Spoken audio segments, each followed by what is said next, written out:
Assalamualaikum. Waalaikumsalam, Bu. Ya. Bu bawa apa, Bu? Ini ibu bawa kue. Ayo ini. Nanti di akhir siapa yang bisa menjawab pertanyaan dari ibu bakal dikasih hadiah. Yeay. Oke. Ini udah pada piket semua? Sudah, Bu. Sudah dibersihkan kelasnya? Sudah. Siapa tadi yang piket? Saya, Bu. Diajeng, Bu. Oh, diajeng bagian hari sekarang ya? Iya, Bu. Iya, bagus. Oke, baik. Ibu buka ya. Bismillahirrahmanirrahim. Assalamualaikum warahmatullahi wabarakatuh. Waalaikumsalam warahmatullahi wabarakatuh. Ya, semangat ya. Tapi kok tadi ibu kayaknya kurang dengar semangatnya lagi deh. Coba ibu tes sekali lagi ya. Assalamualaikum warahmatullahi wabarakatuh. Waalaikumsalam warahmatullahi wabarakatuh. Nah, gitu dong, semangat. Kalau mau belajar harus semangat. Jadi nanti apa-apa materi yang masuk, yang ibu terangkan masuk ke dalam pikiran kalian dan juga insya Allah bakal bisa diterapkan di kehidupan sehari-hari. Oke, baik. Ibu absen dulu ya sebelum masuk pembelajaran. Baik, Bu. Kayaknya banyak yang nggak masuk ya. Iya, Ibu. Pada kenapa? Ada Yang tahu? sakit, ada yang izin, Bu. Oh gitu. Si Jamal ke sekolah, Bu. Kenapa tuh si Diajakin Jamal? sekolah nggak mau.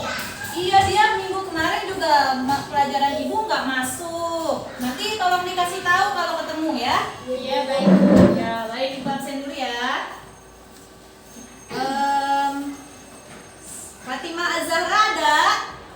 Sakit, Bu. Sakit, oke. Diajeng Sri Rezeki? Hadir, Bu. Hadir, siap. Hilda Handayani? Hadir, Bu. Hadir, oke. Umi Saada? Hadir, Bu. Oke. Abdul Aziz? Izin, Bu. Izin, Bu. Izin kemana tuh? Dia nggak ada lagi. Sama kayak si Jamal, nggak ada Pulang lagi. kampung, Bu. Si Ajis. Emang si Ajis dari rumahnya di mana kampungnya? Di Solo, Bu. Oh, di Solo. Nah, suruh pulang lagi ke sini gitu ya. Masih ada sekolah, masih ada pembelajaran yang tanggung jawab yang emang dia harus laksanakan. Yang hadir di sini insya Allah baik-baik ya. Ya, enggak ini ya, apa namanya? Enggak, jangan ada bolos-bolosnya ya, karena materi ini adalah sangat penting sekali untuk mencapai KKM kalian ya. Oke, ya tadi ibu belum ini ya, belum nanya kabar ya. Ya, oke baik.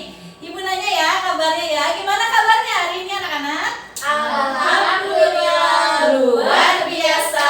Allahu Akbar. Oke. Jadi insya Allah hari ini anak-anak sehat semua ya. Nggak kekurangan suatu apapun gitu ya. Dan buktinya anak-anak bisa ke sekolah sampai dan duduk di bangku dan mejanya masing-masing. Insya Allah ya. Jaga terus kesehatannya ya, karena saat ini kita sedang minim sekali ya kesehatan itu ya. Oke. Apa namanya? Sebelum masuk pembelajaran, ibu mau tanya dulu deh. Minggu lalu kita bahas materi apa? Ada yang tahu? Saya, Bu. Ya, apa? Tentang keautentikan Al-Quran. Iya benar, tentang keautentikan Al-Quran. Ada yang bisa menjelaskan lagi gak? Apa sih maksud otentik Al-Quran itu? Hilda? Keautentikan Al-Quran itu apa namanya, ada kaitannya juga sih Bu ya sama materi yang sekarang. Iya. Materi yang sekarang apa? Tentang tujuan dan fungsi Al-Quran. Oke, baik. Kita akan bahas tujuan dan fungsi Al-Quran. Nah, jadi sebelum masuk materi, Ibu mau menjelaskan dulu ya bahwa Al-Quran ini merupakan apa? Al-Quran ini apa? Kitab suci umat Islam. Yang mana di dalamnya ini terkandung berbagai macam pelajaran yang bisa kita ambil dan sangat bermanfaat sekali bagi kehidupan kita di dunia maupun sampai nanti ke akhirat. Oke, apa aja sih kira-kira tujuan dan fungsi Al-Quran itu sampai Al-Quran itu tuh begitu penting di hidup kita gitu. Oke, mari kita masuk materi ya. Slide selanjutnya. Oke, sebelum masuk kepada pembahasan, Ibu mau membahas dulu mengenai tujuan pembelajaran kita pada hari ini. Yang pertama yaitu untuk dapat memahami tujuan dan fungsi Al-Quran. Nah, jadi Al-Quran itu juga memiliki tujuan dan fungsi. Sebagaimana kita ini hidup di dunia mempunyai tujuan, benar? Benar ya, mempunyai tujuan dan juga fungsi kita hidup di dunia ini adalah untuk beribadah dan menyembah siapa? Allah ya. Nah, dan juga yang kedua dapat mengamalkan ajaran Al-Quran. Karena di dalam Al-Quran itu banyak sekali pelajaran yang bisa kita ambil dan kita harus mengamalkan apa yang ada di dalam Al-Quran itu sendiri. Oke, Ibu hapus dulu ini biar kelihatan ya. Yang ketiga, untuk dapat menerapkan fungsi Al-Quran dalam kehidupan sehari-hari tadi sama. Nah, cuman bedanya adalah kalau mengamalkan itu nggak kayak menerapkan. Kalau menerapkan itu kita melakukan kegiatannya gitu, melakukan kegiatan kebaikan dari fungsi dan tujuan Al-Quran itu ya.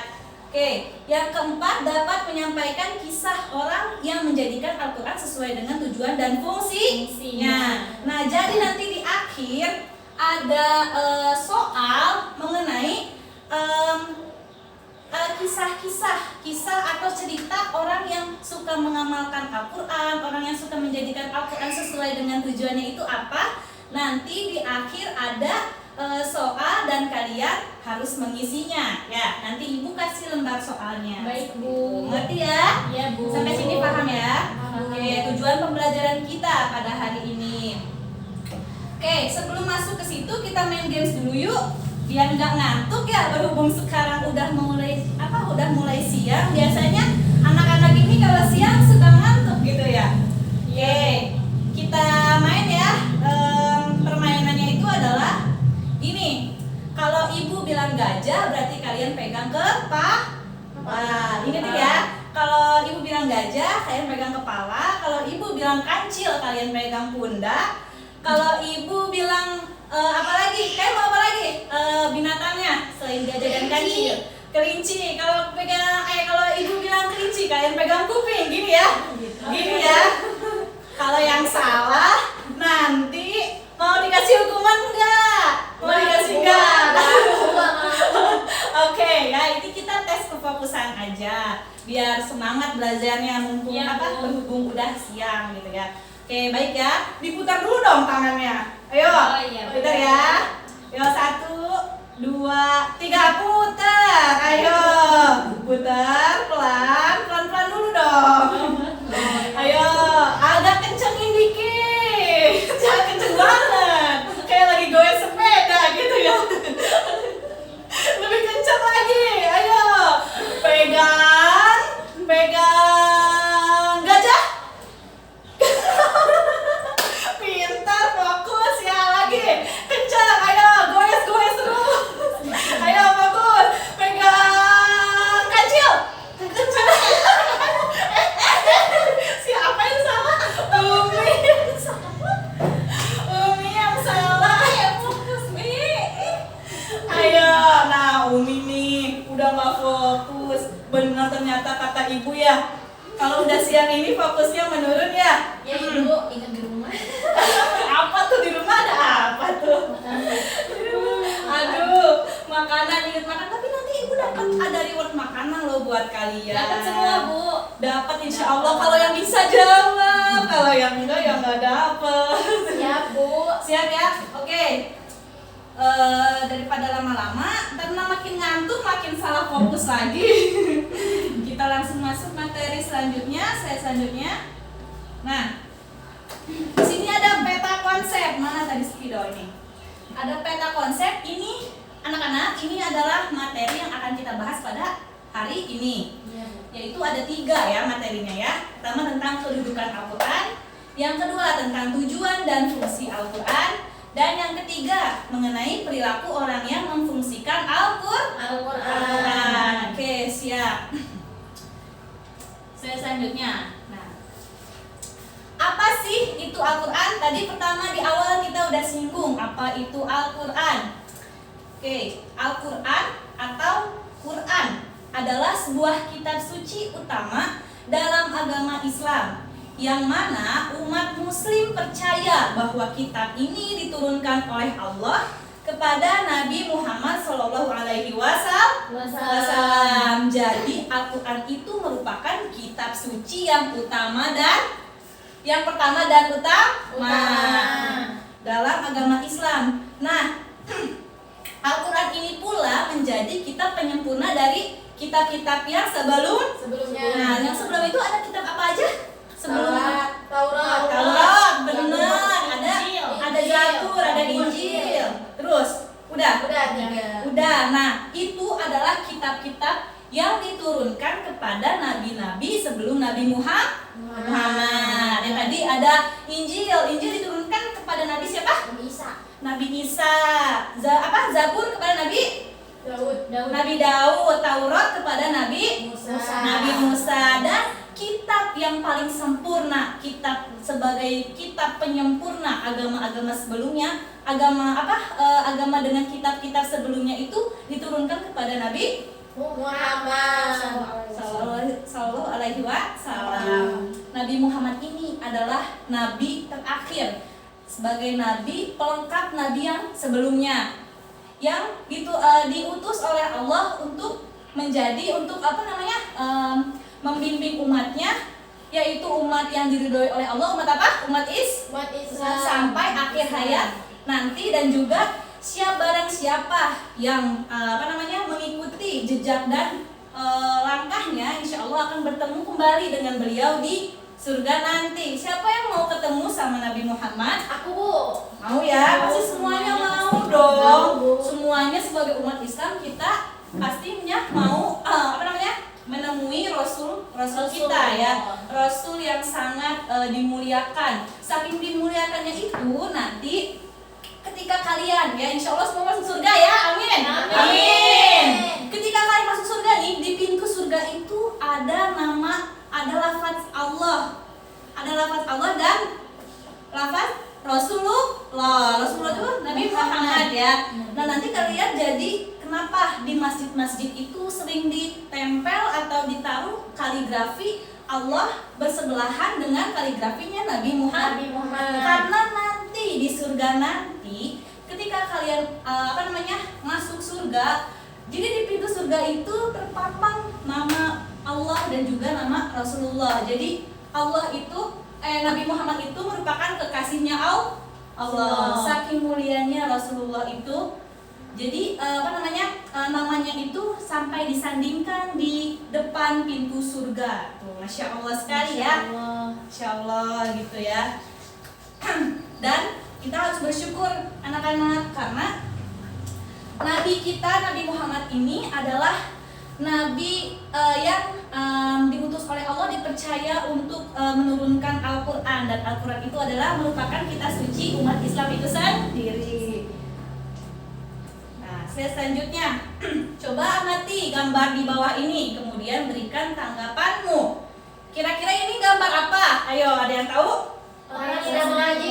Al-Quran. Betul, orang yang lagi ngaji, orang yang lagi membaca Al-Quran, semuanya betul. Tetapi di antara dua foto ini ada perbedaannya.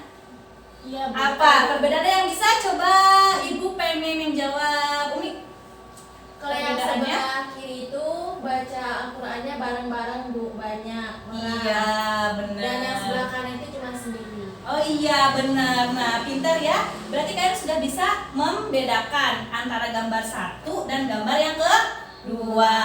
Ini adalah merupakan gambar orang yang sedang mengaji atau membaca Al-Quran, sama dua-duanya, tetapi memiliki perbedaan. Perbedaannya tadi, kalau ini membaca Al-Quran secara bersama-sama, dan yang ini secara sendiri atau munfarid gitu ya. Tapi keduanya ini sama-sama melakukan aktivitas kebaikan. Kebaikannya apa? Membaca Al-Quran. Nah, kalau kita membaca Al-Quran baik sendiri maupun bareng-bareng, kita sama mendapatkan apa? Pahala. Mendapat ridho nggak kira-kira dari Allah? Mendapat ya. Jadi kata Allah satu huruf pun yang hanya satu huruf pun yang kita baca, kita itu dikasih imbalan pahala sebesar 10. Tuh, satu huruf aja Allah kasih pahala 10.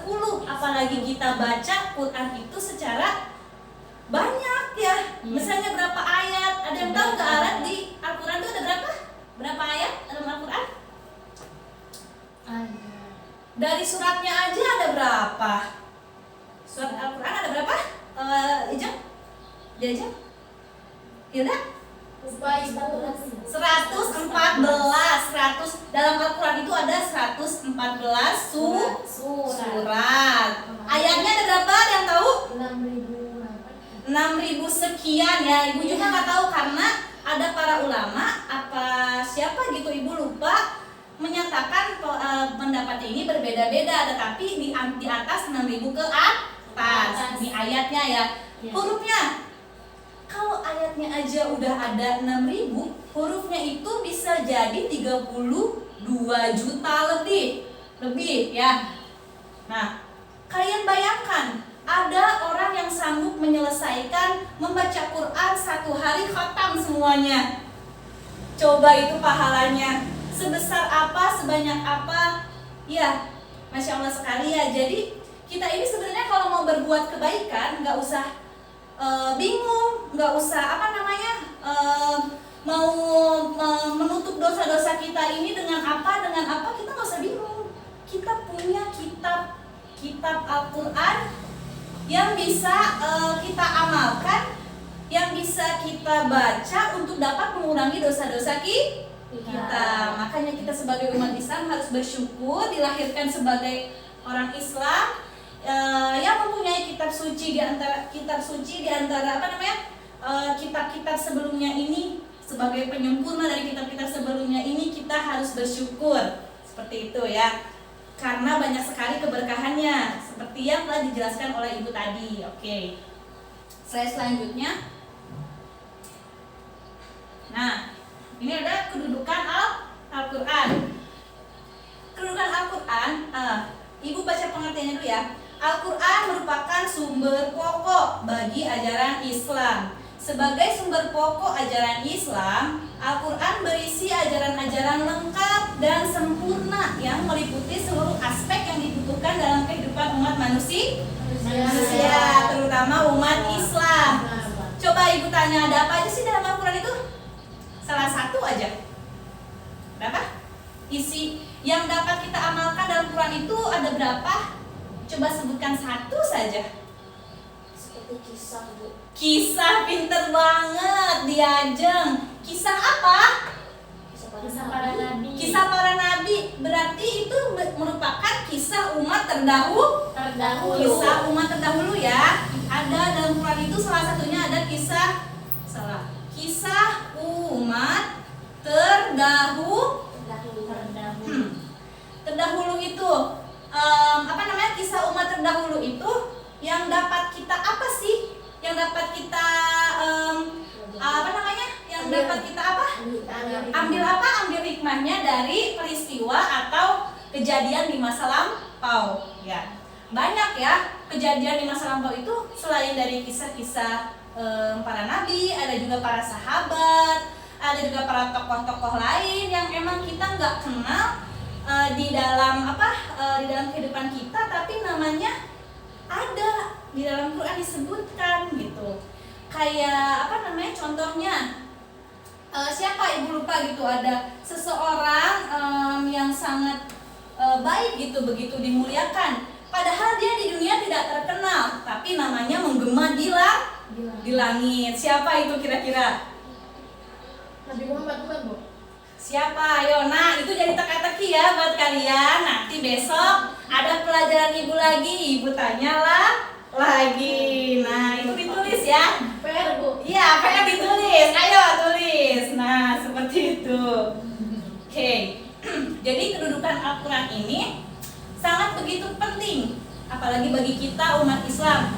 Kita berdosa sekali, anak-anak kita sangat rugi sekali, orang-orang merugi sekali jika kita tahu bahwa kitab agama kita itu memiliki banyak sekali manfaat dan juga bisa menambah pahala, tapi kita nggak amal mengamalkan. Itu sangat Merugi. Nah, jadi kalian harus membaca Al-Quran minimal setiap hari ya. Ada yang bilang katanya 1 juz setiap hari, one day one juz ya. Tapi kalau nggak sanggup boleh berapa aja, 1 ayat pun nggak apa-apa. Cuman kalian jangan mengamalkan 1 ayat aja sehari, itu mah namanya pelit. Malas nih, ngantuk. Nah, inilah godaannya ketika sedang membaca Al-Quran. Tapi kita kalau misalnya baca Al-Quran ngantuk kayak gitu, kita harus ingat lagi bahwa Al-Quran dibalik, kita harus lawan rasa ngantuk kita itu, bahwa dibalik ini memiliki kalau kita baca Al-Quran itu kita memiliki banyak keuntungan sekali gitu. Bahkan rasa kantuk tadi pun menjadi hilang seketika kita tahu bahwa bahwa pahala membaca Al-Quran itu begitu sangat besar dan luas sekali gitu ya. Iya Bu. Jadi ibu pesan sama kalian bahwa ketika kalian sehari itu minimal harus ada membaca Al-Quran itu 1 juz ya. Kalau nggak sanggup ya sampai ain lah. Tahu ain ya dalam Al-Quran? Oke, siap. Slide selanjutnya. Nah, agar manusia dapat mencapai kebahagiaan dan kesejahteraan hidupnya, maka hendaknya manusia selalu berpegang teguh kepada prinsip dasar ajaran dan kaidah-kaidah hukum yang bersumber dari Al-Quran sebagai sumber utamanya. Nah, jadi kita boleh anak-anak melihat kayak boleh kita membaca hadis, membaca ijma ulama, baca apa lagi, kias atau apa gitu boleh, tapi tetap kita merujuk pada sumber utamanya itu Al-Quran, karena Al-Quran merupakan sumber pokok dari yang pokok, merupakan sumber utama dari yang utama, merupakan sumber dari segala sumber yang ada di dunia ini gitu ya. Jadi harus bersumber yang pertama itu kepada Al-Quran dahulu sebelum ke yang lain. Nah, di sini ada dalilnya, sebagaimana dalil yang terdapat dalam Al-Quran surah Ali Imran ayat 103. Ada yang bisa membacakan?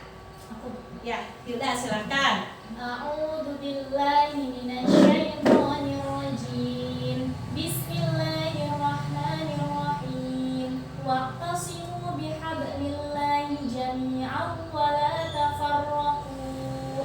Artinya, dan berpegang teguhlah kamu semuanya pada tali agama Allah dan janganlah kamu bercerai-berai. Quran surah Ali Imran ayat 103.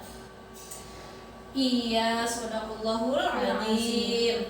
Jadi sebagaimana Allah telah menerangkan di dalam Quran surah Ali Imran ayat 103 yang artinya, dan berpegang teguhlah kamu semuanya pada tali agama Allah. Dan janganlah kamu bercerai-berai. Maksudnya kayak begini tuh, maksudnya berpegang teguhlah kepada semuanya pada tali agama Allah. Pada tali agama Allah itu tidak lain dan tidak bukan adalah apa? Al-Quran. Jadi ibaratnya begini anak-anak. Kalau kita misalnya ada di dalam suatu jembatan yang akan roboh gitu jembatannya. Kira-kira kalau kita lari-larian di atas jembatan yang mau roboh itu, kira-kira kita bakal jatuh enggak? Jatuh. Apalagi kalau larinya itu bareng aduh, ambruk gitu ya, enggak akan bisa mencapai tujuan yang diseberang. Nah, gimana caranya biar kita bisa mencapai ke seberang tapi tidak melukai siapa-siapa, tidak melukai satu sama lain? Caranya seperti apa? Ya ini tadi. Ini ibarat ya. Di sini Allah disuruh berpegang teguh semuanya pada tali agama Allah. Jadi kalau misalnya kita mau nyebrang ke sana, dari sini kita lewat jembatan yang roboh gitu. Kalau kita bareng-bareng lari ke sana langsung, kita pasti jatuh semuanya. Tapi kalau kita bekerja sama, kita saling membahu-membahu, saling tali ikat mengikat gitu. Kita kira-kira nyampe nggak ke sana?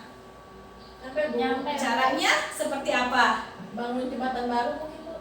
Ya itu mah atuh. Ini mah kan ceritanya kita lagi kepepet. Misalnya ada yang ngejar binatang buas di belakang.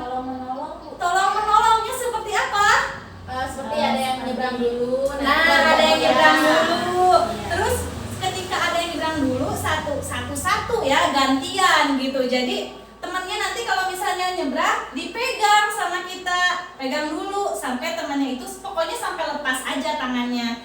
Nanti kan kalau dia pelan-pelan dia udah nyampe tuh ke sana. Nah, yang udah nyampe itu bisa membantu temannya yang belum menyeberang. Nah, seperti itulah umpamanya dari ayat ini. Jadi kalau kita melenceng kemana-mana, nggak ngikutin apa yang ada di dalam Al-Quran, sumber yang mana Al-Quran itu merupakan sumber pokok utama, kita ini akan hancur, akan bercerai-berai katanya di sini, bercerai-berai. Jadi akan pecah, runtuh. Jadi kita nggak akan kuat kalau kita nggak berpegang teguh, nggak teguh keyakinan sama satu kitab yaitu Al-Quran. Jadi kita harus tetap berpegang teguh kepada Al-Quran ya. Mau Umi ada di mana, Hilda ada di mana, tapi kita tetap kitab kita satu yaitu Al-Quran. Ya, Iya, Bu. nggak boleh yang lain. Karena kalau yang lain kita bakal runtuh. Kita nggak bakal bisa bersatu kalau kita beda keyakinan. Siap. Hapus dulu ya. Kita lanjut ke slide berikutnya. Nah, ini ada lagi nih yang menerangkan mengenai Al-Quran. Banyak sebenarnya di dalam Al-Quran itu ya ayatnya gitu. Ini ada dalam Quran surah An-Nisa. Allah juga menerangkan bahwa A'udzubillahi minasyaitonirrajim. Bismillahirrahmanirrahim. Ya ayyuhalladzina amanu ati'ullaha wa ati'ur rasul wa ati'ur rasul wa ulil amri minkum fa in tanaza'tum fi syai'in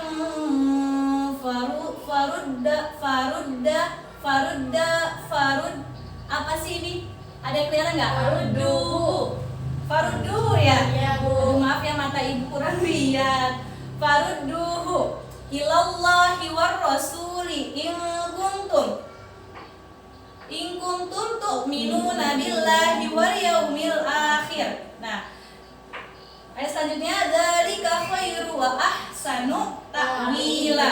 Yang artinya, hai orang-orang yang beriman, taatilah Allah dan taatilah Rasulnya dan ulil amri di antara kamu. Kemudian jika kamu berlainan pendapat tentang sesuatu, maka kembalikanlah ia kepada Allah atau Al-Quran dan Rasul atau sunnahnya. Sunnahnya itu apa tadi? Hadis. Nah, jika kamu benar-benar beriman kepada Allah dan hari akhir atau hari kemudian, yang demikian itu lebih utama bagimu dan lebih baik akibatnya. Nah, jadi kita ini sebagai orang-orang yang beriman atau orang-orang muslim, kita harus mentaati Allah dan Rasulnya dan juga ulil amri di antara kita. Kemudian jika kita berlainan pendapat tentang sesuatu, maka kembalikanlah kepada Al-Quran. Karena masalah kita ini sebenarnya sumber dari masalah solusi dari masalah kita ini ada dalam satu ini aja, anak-anak Al-Quran. Semua masalah kehidupan ini sudah Allah rangkumkan solusinya ke dalam satu kitab yang sangat mulia ini. Seperti itu, yang mana tadi ini, jika kita benar-benar beriman kepada Allah dan hari kemudian, yang demikian itu lebih utama bagimu dan lebih baik akibatnya. Jadi jika kita mengembalikan semua permasalahan kita kepada solusi dari yang maha solusi dari segala masalah ini, kita itu mendapatkan kemuliaan yang utama dan juga lebih baik. Akibatnya ini adalah balasannya gitu, balasan yang setimpal jika kita mengamalkan apa isi dari Al-Quran. Selanjutnya, nah kita udah masuk ya ke dalam tujuan dan fungsi Al-Quran. Tujuan dan fungsi Al-Quran. Oke, baik. Yang pertama, Al-Quran sebagai petunjuk bagi manusia. Apa sih kira-kira Al-Quran ini sebagai petunjuk bagi manusia ini? Pengertiannya seperti apa? Ada yang tahu? tadi sudah disinggung di awal. Tadi ya. Apa? Jika punya masalah, punya problem, Nah, jadi kita bisa. kembali lagi ke Al-Quran. Jadi Ya. itu solusinya tuh ada di Al-Quran, Bu. Ya benar, bisa jadi Al-Quran sebagai petunjuk bagi manusia itu adalah ceritanya kalau kita kemana-mana nih nggak tahu arah. Zaman sekarang kita buka apa? Google Maps. Jadi, nah jadi istilahnya itu adalah Al-Quran ini sebagai petunjuk arah bagi kita. Iya, jika kita sedang kehilangan arah atau kita sedang bimbang, bingung, nggak tahu mau kemana kita ini arahnya, lagi banyak masalah, lagi banyak beban dalam hidup kita, satu kuncinya, satu obatnya yaitu Al-Quran. Al-Quran sebagai petunjuk bagi manusia, ya bagi orang-orang yang beriman tadi, ya dikatakan di surat yang sebelumnya, An-Nisa. Oke baik, yang kedua Al-Quran sebagai sumber pokok ajaran Islam yang tadi ya. Jadi Al-Quran ini merupakan sumber-sumber pokok dari ajaran Islam. Apa namanya? Sebagai sumber pokok yang utama dan utama sebelum kitab-kitab yang lain. Jadi kitab-kitab yang lain itu sebenarnya ada ajaran pokoknya, cuman tidak selengkap seperti Al-Quran. Makanya tadi Ibu bilang sebagai sumber pokok ajaran Al-Quran itu melengkapi isinya dari kitab-kitab sebelumnya. Jadi kita sebagai umat muslim yang kita berpegang teguh kepada Al-Quran, yang kitab suci kita Al-Quran itu, kita harus bangga, harus senang, karena Al-Quran itu merupakan hanya satu-satunya kitab yang lengkap isinya dan juga dimiliki hanya oleh umat Islam. Umat Islam yang mana umat Islam ini hanyalah agama yang dirahmati oleh Allah, rahmatan lil alamin gitu ya. Oke baik, yang ketiga Al-Quran sebagai peringatan dan pelajaran bagi manusia. Tadi kata Diajeng katanya maksudnya dari ini Al-Quran sebagai peringatan dan pelajaran bagi manusia, yang tadi seperti Ajeng bilang ada kisah dahulu gitu ya, kisah dari umat terdahulu yang bisa kita ambil pelajarannya ada banyak sekali pelajarannya ya. Dari kisah tentang berbakti kepada orang tua seperti yang diceritakan di dalam surat Luqman kalau nggak salah ya, itu cerita tentang Luqman dan anaknya. Itu ada tuh tentang berbakti kepada orang tua maupun kepada orang lain yang lebih tua dari kita, harus menghormati. Dan juga Al-Quran ini sebagai peringatan bahwa kalau misalnya kita sudah melenceng atau kita sudah nggak tahu arah kemana gitu, ada alarmnya itu adalah Al-Quran. Jadi kita nggak usah lagi stres atau lagi banyak pikiran, kita nggak usah lah ke mana nyari tempat diskotik atau yang tempat-tempat maksiat lainnya, nggak usah. Kita cukup ambil duduk di atas sajadah, sholat, dan kemudian baca Al-Quran. Karena Al-Quran merupakan obat dari segala obat yang ada di dunia. Obat dari masalah kita itu hanya Al-Quran. Lagi pusing, baca Quran. Lagi stres, baca Quran. Terus kalian lagi lagi banyak masalah, lagi nggak tahu pikiran kita susah nyari jalan keluarnya, kusut gitu masalah kita. Jangan takut, selagi Al-Quran masih ada di dunia ini, selagi masih bisa dibaca, kita masih bisa membacanya, masih bisa mengamalkannya, dan juga kita ini akan menjadi obat tersendiri bagi kita dikala kita sedang kena masalah. Oke. Nah, ini ya tujuan dan fungsi Al-Quran ya. Paham ya? Paham. Ibu lanjut ya. Baik. Nah, ini ada keterangannya lagi. Quran sebagai petunjuk bagi manusia. Sebagaimana tadi Al-Quran telah diturunkan oleh Allah kepada Nabi Muhammad SAW melalui perantara malaikat Jibril sebagai petunjuk bagi manusia. Ada yang tahu Al-Quran itu diturunkan oleh Allah kepada Nabi Muhammad dan melalui perantara malaikat Jibril ketika Nabi Muhammad ini sedang berada di mana? Gua Hiro. Sedang ngapain itu Nabi Muhammad di situ? Menyendiri dari dari kekacauan ini Dari masyarakat. permasalahan. Nah, benar ya. Kalian udah pada tahu ya, karena ini ceritanya sangat familiar sekali. Jadi ketika Nabi Muhammad sedang menyendiri itu, malaikat Jibril datang. Malaikat Jibril itu datang bukan ngasih kue, bukan ngasih baju, sepatu, bukan. Tapi malaikat Jibril menyuruh apa? Menyuruh Nabi Muhammad untuk membaca. Makanya ayat pertama yang diturunkan oleh Allah itu ada di dalam surat Al-Alaq ayat Ayat 1 1 sampai 5 yang mana di dalamnya ini berisi mengenai perintah membaca. Karena anak-anak, sebelum kita bisa menulis, sebelum kita bisa menerangkan apa isi dari tulisan itu, kita pertama-tama harus membaca terlebih dahulu. Jika kita sudah membaca terlebih dahulu, maka insya Allah kita akan menulis, akan menuangkan ide ke dalam tulisan kita itu, kita bisa merangkainya.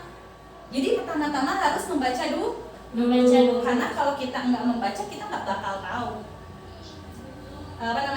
kita bakal menulis apa, kita bakal menerangkan apa, seperti itu. Ini ada lagi ayat, ada yang bisa baca? Coba Umi.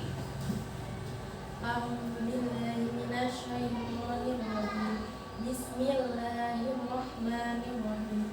Dzalikal kitabu la raiba fihi hudal lil muttaqin. Shadaqallahul adzim. Ini ayat yang sering kita baca ya, ada di dalam surat Al-Baqarah. Dzalikal kitabu la raiba fihi hudal lil muttaqin. Yang artinya itu kitab Al-Qur'an ini tidak ada keraguan padanya dan petunjuk bagi mereka yang bertakwa. Jadi anak-anak, Al-Quran itu adalah merupakan kitab yang nggak ada lagi keraguan di dalamnya. Berarti kalau Allah sudah bilang seperti ini, berarti Al-Quran itu menjadi sebenar-benarnya kita, menjadi sebenar-benarnya sumber. Nggak ada lagi sumber yang paling benar selain Al-Quran. Karena Al-Quran merupakan penyempurna tadi dari kitab-kitab sebelumnya. Jadi dalamnya itu merupakan kisah-kisah yang nyata dari umat terdahulu, merupakan ajaran-ajaran yang baik dan nggak ada lagi keraguan di dalamnya. Makanya tadi kalau kita sedang bersedih, sedang galau, dilema, gegana gitu atau apalah itu namanya, kita harus kembali lagi kepada Al-Quran. Bacalah Quran sebagai pengobat hati kita. Oke, saya selanjutnya ada lagi ya, Al-Quran sebagai sumber pokok. Yang tadi ya, ajaran Islam ini bersumber dari Al-Quran, mutlak kebenarannya dan ajaran yang paling sempurna. Al-Quran ini berisi tentang pokok-pokok atau dasar-dasar ajaran Islam yang berkenan dengan masalah ketauhidan. Ada ibadah, ada akhlak, ada hukum, dan segala hal yang dibutuhkan manusia dalam kehidupannya. Jadi lengkap sekali ya. Karena dalam Al-Quran itu enggak hanya ada kisah dari umat terdahulu saja, namun juga Al-Quran itu Islam ini mengajarkan ibadah, mengajarkan tentang akhlak, berbuat yang baik kepada siapapun, kepada siapa saja. Kepada siapa saja itu tidak termasuk manusia saja, tetapi kepada makhluk hidup Allah yang lainnya, seperti tumbuhan, makhluk hidup ya, hewan gitu. Dan ada hukum juga. Sebegitu detailnya Islam mengajarkan atau merampung ilmu-ilmu mengenai banyak banget masalah dalam kehidupan kita dirangkum dalam satu kitab itu. Nah, ada hukum, ada akhlak, ada ketauhidan dan segalanya yang dibutuhkan oleh umat manusia. Baik, saya selanjutnya Al-Quran sebagai peringatan dan pelajaran bagi manusia. Ini ada di dalam surat Al-An'am ayat 92 ya. Sebagai peringatan dan pelajaran bagi manusia, maksudnya adalah Al-Quran merupakan kitab suci dengan konsep ajaran yang salah satu ajarannya adalah berupa sejarah atau kisah umat terdahulu. Tadi ya.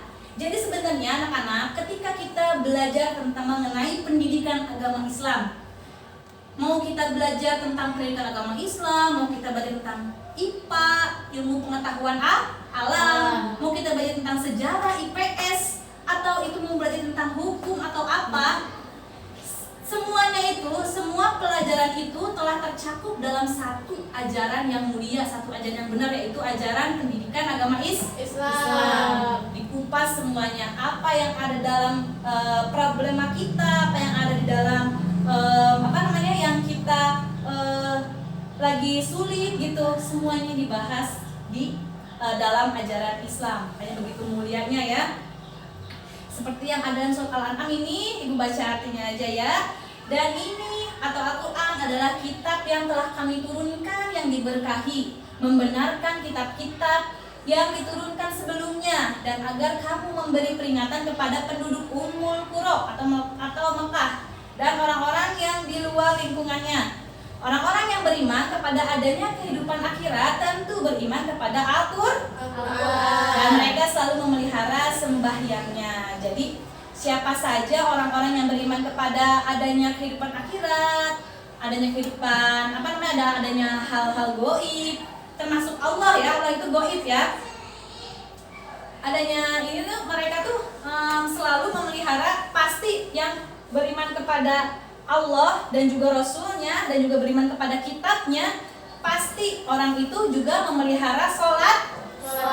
Nah, gitu. Baik, slide selanjutnya. Nah, kita udah sampai pada kesimpulan ya. Nah, di sini ada kesimpulannya itu Al-Quran berkedudukan sebagai sumber ajaran Islam yang pertama dan utama sebelum sumber ajaran Islam yang lainnya, seperti hadis, ijma, dan qiyas. Yang kedua, Al-Quran juga memiliki beberapa fungsi, yaitu sebagai petunjuk bagi umat manusia, sebagai sumber pokok ajaran Islam, dan sebagai peringatan dan pelajaran bagi manusia. Nah, jadi sebagai umat muslim, kita ini sudah seharusnya membaca dan mengamalkan apa isi dari Al-Quran itu sendiri, yang insya Allah jika kita mengamalkannya, menerapkannya, apalagi kalau bisa sampai mengajarkannya kepada sesama, kepada anak-anak yang di bawah kita itu akan mendapatkan pahala yang berlipat. Mau nggak? Ibu tanya, mau nggak dapat pahala yang berlipat? Mau masuk surga nggak? Mau. Pasti kalau dibilang masuk surga semuanya pasti jawabannya mau. Tapi bagaimana cara kita masuk surga ini, itu tergantung dari apa yang kita lakukan semasa di dunia. Makanya ibu pesan kalian harus bisa mengamalkan atau berbuat kebaikan selagi kalian masih sehat, selagi kalian masih ada di dunia ini, selagi kalian masih bisa. Lakukanlah kebaikan sebanyak mungkin. Tanamlah kebaikan kalian sebanyak mungkin di dunia, yang hasilnya akan kalian tunaikan, akan kalian dapatkan di akhirat nanti. Balasannya pasti setimpal karena Allah telah menjanjikannya di dalam Al-Quran. Baik, selanjutnya. Nah, ini ada kuis ya. Ini ibu bikin kuis untuk slide terakhir, untuk materi terakhir. Kuisnya yang pertama, jelaskan kembali fungsi Al-Quran sebagai petunjuk bagi manusia. Coba Hilda, menurut Hilda aja, kira-kira apa? Fungsi Al-Quran sebagai petunjuk bagi manusia. Maksudnya di sini sebagai petunjuk itu ketika kita punya masalah, ketika kita punya beban, ketika kita sedang bimbang, Al-Quran ini merupakan satu-satunya ya petunjuk bagi umat manusia. Di dalam Al-Quran surah Al-Baqarah juga tadi udah ibu jelaskan ya. Yang dua yang sering kita baca juga yang berbunyi dzalikal kitabul la raiba fihi hudan lil muttaqin, itu sudah jelas di dalam Al-Quran surah Al-Baqarah ayat 2 itu menerangkan bahwa Al-Quran ini sebagai petunjuk bagi umat manusia. Mungkin itu Bu. Iya benar. Jadi tadi ya, kembali lagi pada materi yang pertama, fungsi Al-Quran itu sebagai petunjuk. Jadi kata ibu tadi, jika kalian sedang linglung, lunglai, nggak tahu lagi arah mau kemana, mikir udah habis pikir, udah terkuras, udah nggak tahu lagi lagi sedang dilanda musibah, sedang dilanda bencana atau apa? Masalah cinta. Emang anak SMA ini ya, aduh, masalahnya cinta. Oke, asmara. Emang ya, masalah itu bisa membuat kita gegana alias gegawat apa? Gelisah galau merana. Aduh, ibu kalah kayaknya dari kalian ini. Aduh, bener ya. Jadi kalau kita dirundung masalah itu, kita kembalikan lagi pada pokoknya, pada sumbernya, yaitu Al-Quran sebagai petunjuk ke jalan yang benar. Jadi kalau kita salah jalan, kita nggak usah takut, kita bacalah Al-Quran. Jadi kalau baca Al-Quran itu, kalian jangan semata-mata hanya membacanya ayatnya, huruf Arabnya saja. Bacalah juga artinya, bacalah juga terjemahannya agar kalian mengerti apa sih maksud dari ayat ini. Apalagi kalau misalnya kalian sedang tadi dilanda masalah, bingung, kalian baca Al-Quran yang bisa menimbulkan semangat atau motivasi lagi bagi kalian. Ketika kalian nggak tahu artinya apa, bacalah artinya. Makanya ibu sarankan belilah Al-Quran yang ada terjemahannya, sehingga bisa kalian dijadikan evaluasi bagi kalian nanti.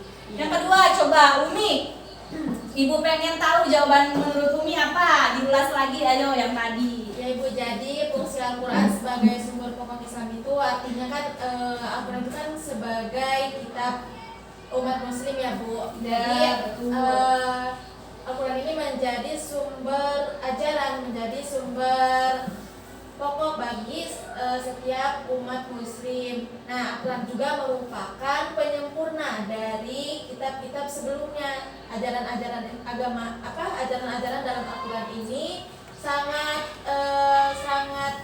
sangat baik, sangat berpengaruh penting bagi kehidupan umat Islam. Iya, betul sekali.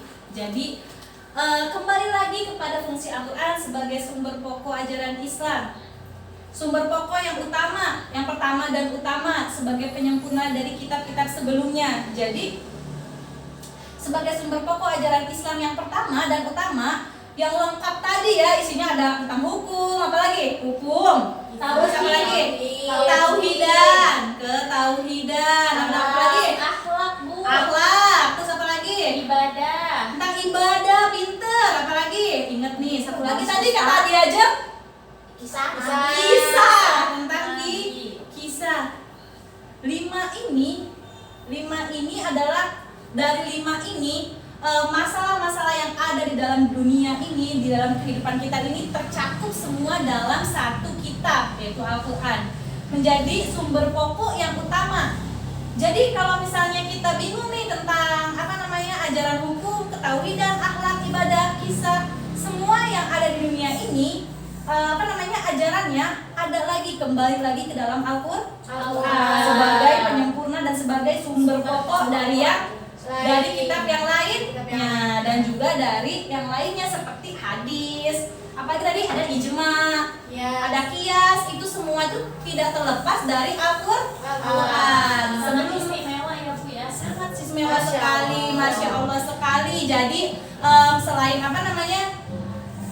selain apa sih tadi selain sebagai petunjuk juga, Al-Quran itu merupakan sebagai sumber pokok yang mana di dalamnya itu mencakup segala aspek kehidupan kita yang harus kita amalkan ya. Baik seperti itu. Lalu slide selanjutnya sudah. Oke, baik. Sudah ya, udah terasa ya materinya. Ya Bu. Nah, sebelum ditutup, Ibu ada permainan lagi nih, sekali lagi. Jangan kira ini ya, bukan kue ini ya. Ini bukan kue. Ibu lupa membungkusnya menggunakan kertas kado. Ya, tidak sempat tadi membungkusnya. Jadi nggak apa-apa lah, Ibu ambil aja toples seadanya di rumah Ibu gitu ya. Punya Ibu ya. Iya, bekas lebaran tahun kemarin. Sisinya upin. Oke. Ini adalah nama kegiatannya itu adalah bola pikir. Kira pola pikir Bu. Bukan. Ibu plesetin namanya jadi bola karena ini di dalamnya ada bola. Bukan bola yang bundar, tapi ini kertas Ibu gumbal-gumbal gitu ya, jadi bola gitu. Ibu namakanlah jadi bola pikir. Cari yang unik-unik saja buat anak-anak seperti kalian ini. Iya. Nah, Ibu minta satu orang maju ya. Ajeng coba dari tadi belum Ajeng. menjawab. Sini Ajeng ke depan. Ayo. Ajeng, ayo Jeng. Ajeng. Nanti dapat hadiah. Permainannya ini adalah di dalam sini ada bola. Belah sini Ajeng. Jangan di situ. Nah, di sini aja.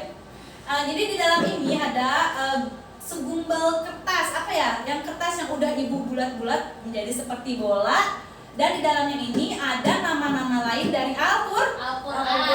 Tahu ya nama-nama lain dari Al-Quran itu apa saja? Ada banyak ya. Ibu. Ya, di pelajaran SMP juga sudah diajarkan sebenarnya.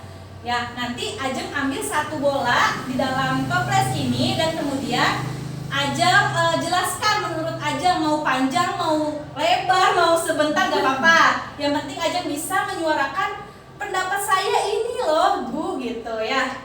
Oke, baik ya. Bu kocok dulu ya. Ini kayak kita makan jualan rujak bubuk gitu ya. Oke ya.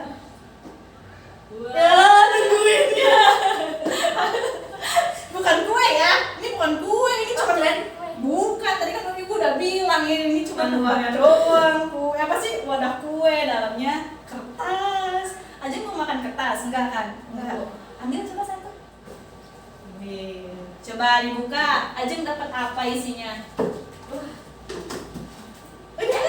Ada dua kan? Oh, satu. Apa? Apa? Prok. Apa itu? Nama lain Al-Quran apa?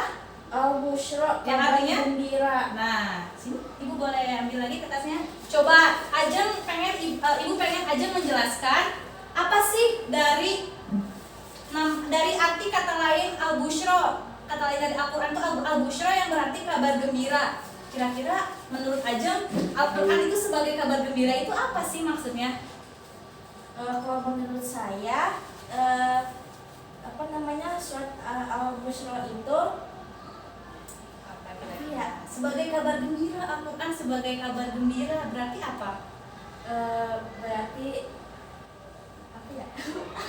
Yang tadi Ibu sudah jelaskan itu mengenai Quran sebagai kabar gembira, sebagai itu petunjuk, iya petunjuk bisa sebagai apa lagi?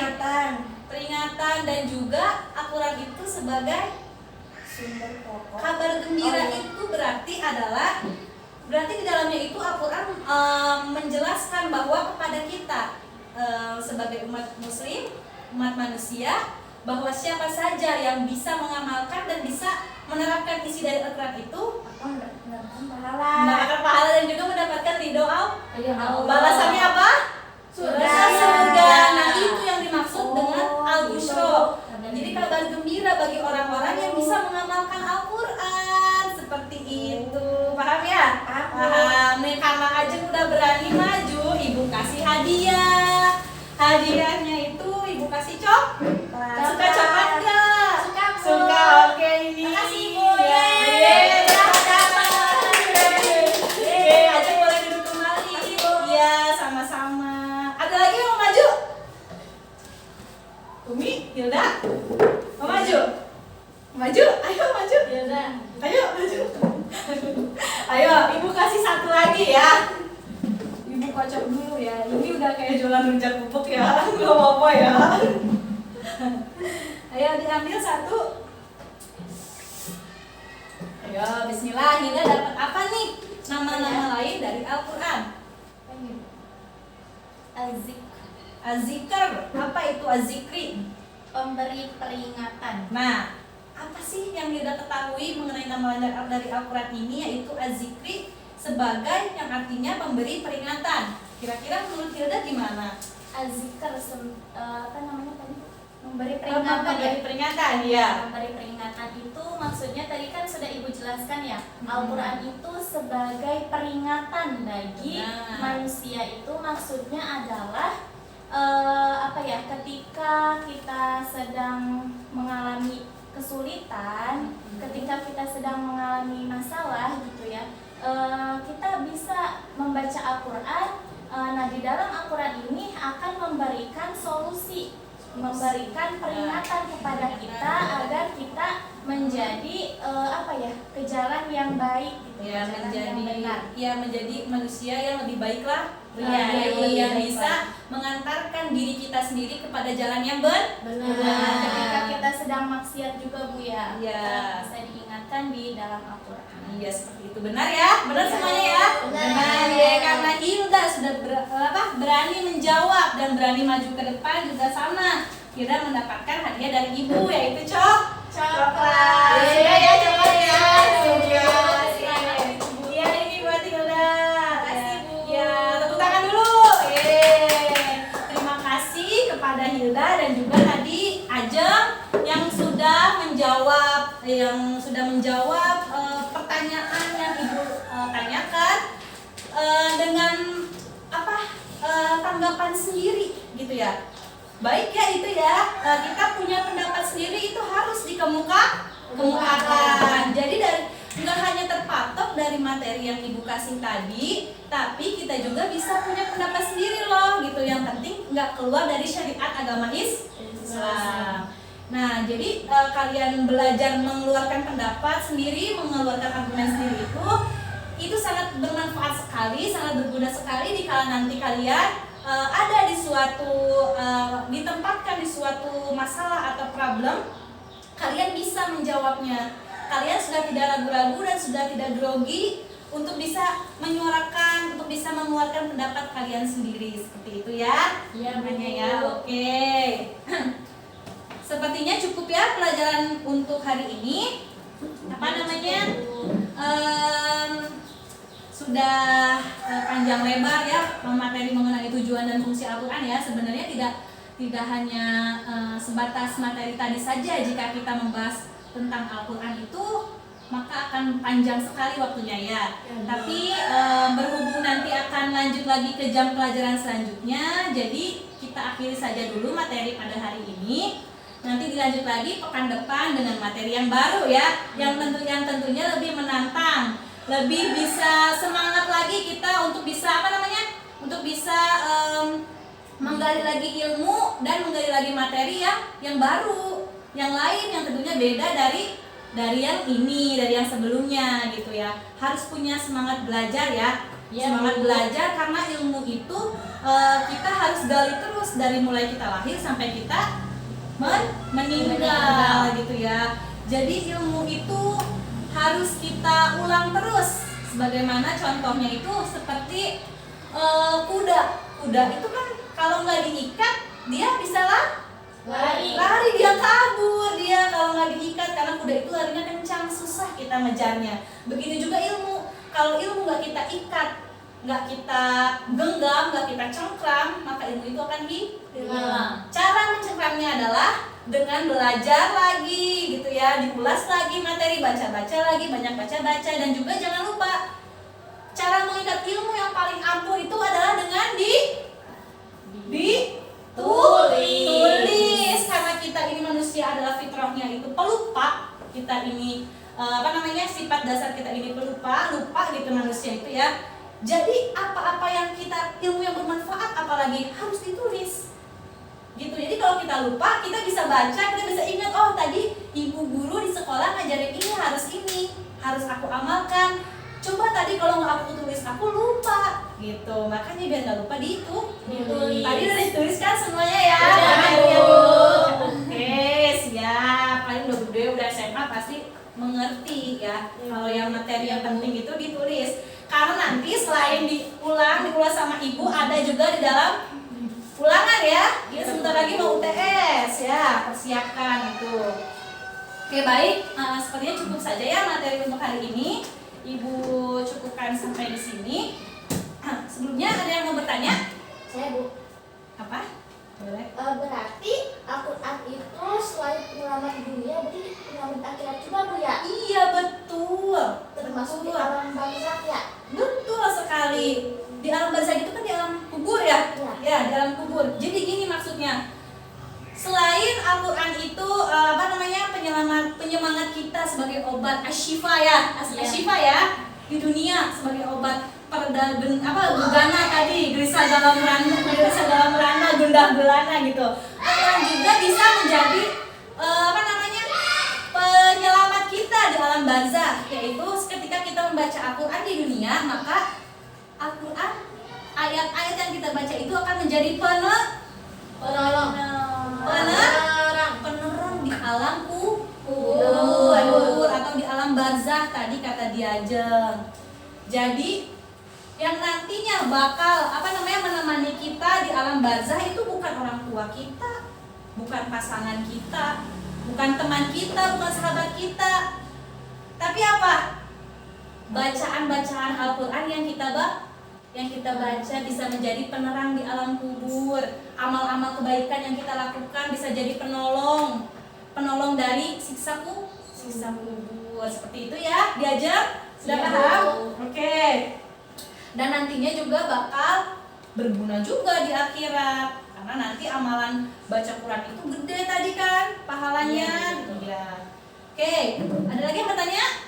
Sudah, Bu. Sudah ya, cukup ya Ibu kira materinya sampai di sini saja untuk hari ini.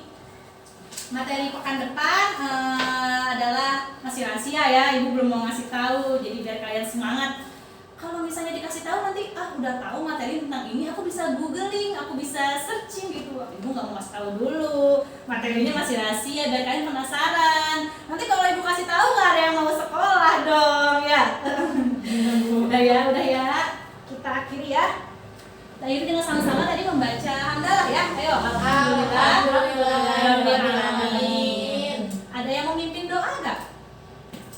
Ayo, Hilda silakan. Baik teman-teman, sebelum kita pulang, mari kita membaca doa setelah belajar.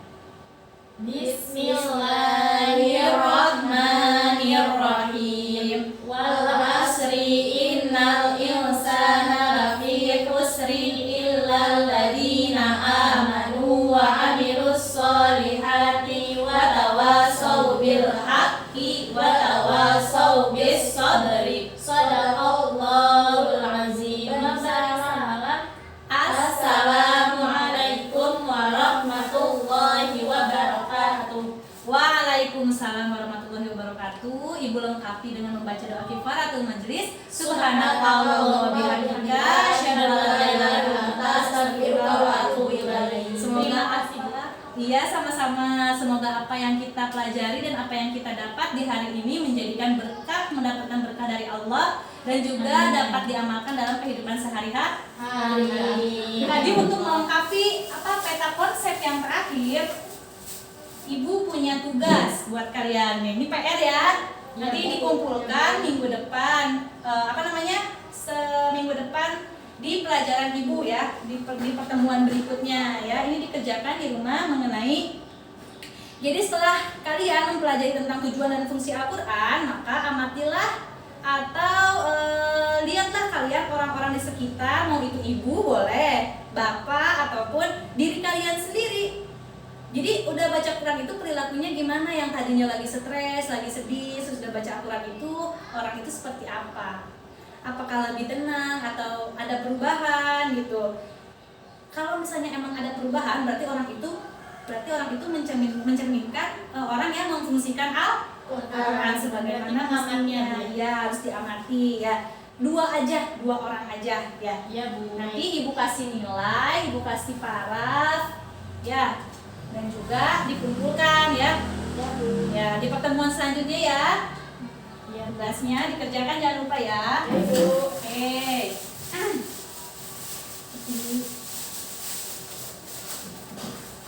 Oke, itu saja mungkin dari Ibu. Kurang dan lebihnya mohon maaf. Billahi fisabilillah fastabiqul khairat. Wassalamualaikum warahmatullahi wabarakatuh. Waalaikumsalam warahmatullahi wabarakatuh. Terima kasih.